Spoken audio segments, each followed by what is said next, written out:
Saldi invernali 2021. Manca poco alla data d'inizio del periodo che offre ai clienti la possibilità di approfittare di sconti e occasioni per rinnovare il proprio guardaroba. Mai come quest'anno il momento è particolarmente atteso, considerando le restrizioni dovute alla pandemia che nell'ultimo periodo dell'anno hanno costretto sia le famiglie che i commercianti a rimandare gli acquisti. Come sempre, anche per il 2021 è previsto un calendario di saldi invernali diverso da regione a regione. Ecco allora tutto quello che c'è da sapere per tenersi pronti. I saldi invernali 2021 inizieranno il 4 gennaio.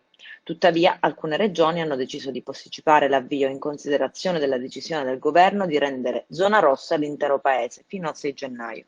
La Sicilia, che per il momento ha fissato la data al 2 gennaio, vorrebbe uniformarsi alla scelta ad esempio della Lombardia, che ha spostato l'avvio dei saldi al 7 gennaio.